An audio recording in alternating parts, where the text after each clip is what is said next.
हमें इग्नोरेंस में लेके चले जाता है। और इससे ऊपर होता है पैशन। पैशन मतलब लक्ष्य को पाने के लिए एकदम पागल हो जाना, over active, attached, bossing tendency, लाभ पूजा, नेम फेम के लिए, envious, angry, pride, cut throat competition. तो ये सब किसके गुण हैं? पैशन के। तो इग्नोरेंस है तो अच्छा ही है, लेकिन पैशन से अच्छा क्या है? Mode of goodness. गुडनेस वाला व्यक्ति नॉलेज में रहता है।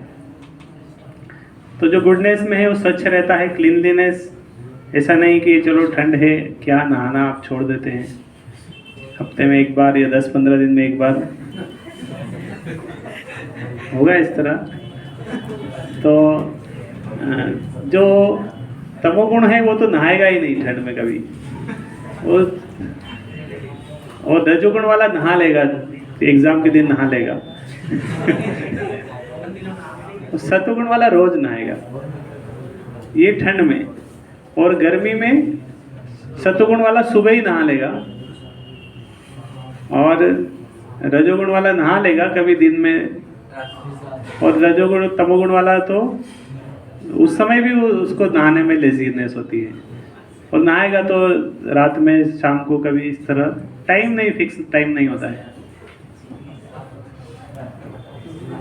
तो ये 3 गुण में सतोगुण, रजोगुण, तमोगुण। तो कौन सा गुण होना चाहिए? हम कौन से गुण में हैं? गुडनेस में। कोई किस को लग रहा है कि मैं गुडनेस में हूं? किस को लग रहा है पैशन है मेरे अंदर? इग्नोरेंस? ठीक है, किसी को नहीं लग रहा। तो किसको लग रहा है कि मेरे अंदर, ये एक्चुअली हर व्यक्ति के अंदर कुछ कुछ परसेंटेज रहता है ना। किसी के अंदर हम ये नहीं बोल सकता कि ये 100% गुडनेस वाला है।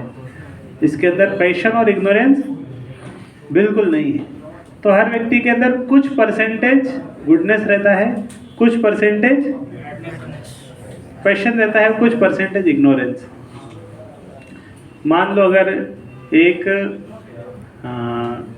जगह 100 सीट के लिए चुनाव हो रहा है और 3 पार्टी है। 100 सीट है, 3 पार्टी है। एक पार्टी का नाम है सत्वगुण, एक का नाम है रजोगुण, एक का नाम तमोगुण। तो किसकी सरकार बनेगी? अभी तो वोट तो होने दो। जो 100 सीट के लिए वोट हुआ, जब रिजल्ट आएगा तो सत्वगुण को मान लो 50 सीट मिली, रजोगुण को मिली 20 सीट, तमोगुण को मिली 30 सीट। तो किसकी सरकार बनेगी? सत्वगुण की सरकार बनेगी। लेकिन अगर सत्वगुण मिली 10 सीट, रजोगुण और तमोगुण को मिली 40-40 बाकी सीट, तो किसकी सरकार चलेगी? रजोगुण तमोगुण की। तो इस तरह सब व्यक्ति के, हर एक व्यक्ति के जीवन में है। किसी के लाइफ में तमोगुण ज़्यादा है, सतोगुण है, ऐसा कभी कभी वो भी जोश में आ जाता है। 22 जनवरी जैसा कुछ दिन आता है तो वो भी एक्टिव हो जाता है, लेकिन 23 जनवरी से वो फिर वैसा ही हो जाता है। तो क्योंकि उसके अंदर कुछ सीट तो है ना सतोगुण का, हर कुछ परसेंट सतोगुण है, और कुछ परसेंट रजोगुण भी है, कुछ परसेंट तमोगुण भी है। तो इस तरह हर व्यक्ति तीनों गुण में रहता है, कभी सत्वगुण में, कभी रजोगुण में, कभी तमोगुण। जो अभी सत्वगुण का मोड चल रहा है ना, अभी सत्वगुण का टाइम चल रहा है, नॉलेज आ रहा है, तो सत्वगुण अभी प्रोमिनेंट है। लेकिन कल सुबह फिर तमोगुण आ जाता है, उठने नहीं देता तमोगुण। तो अलग अलग समय अलग अलग गुण। और ये गुण ऐसा नहीं कि हमेशा एक जैसे रहते, ये बदलते रहते हैं, है ना। चुनाव तो बार बार होते हैं, सीट भी बदलती रहती है।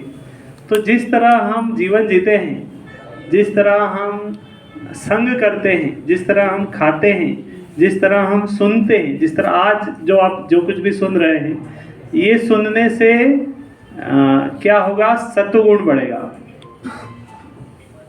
यही इसकी जगह आप मूवी देख रहे होते तो कौन सा गुण बढ़ता, रजोगुण बढ़ता। तो जिस गुण को हम बढ़ाएंगे धीरे धीरे उसका हमारे लाइफ में प्रोमिनेंट होगा। तो भगवत गीता का 14 अध्याय है, उसका नाम है ये 3 मोड्स ऑफ मटेरियल नेचर। तो हर चीज़ इन 3 गुण में रहती है और उसके अनुसार ये चलता रहता है। तो इसीलिए अलग अलग सिचुएशन में हमें सत्वगुण के अनुसार व्यवहार करना चाहिए। ये स्टोरी आपने सुनी होगी, बंदर टोपी। तो उस स्टोरी में भी नहीं जाएंगे, हमारे पास समय कम है। तो हर व्यक्ति 3 गुण में है। जो सत्वगुण है, जो ब्राह्मण होता है वो सत्वगुण में रहता है। ब्राह्मण के अंदर सत्वगुण प्रोमिनेंट होता है। जो राजा होता है, क्षत्रिय होता है, उसके अंदर पैशन रजोगुण प्रोमिनेंट होता है। जो वैश्य होता है उसके अंदर रजोगुण और तमोगुण प्रोमिनेंट रहता है। शूद्र उसके अंदर तमोगुण।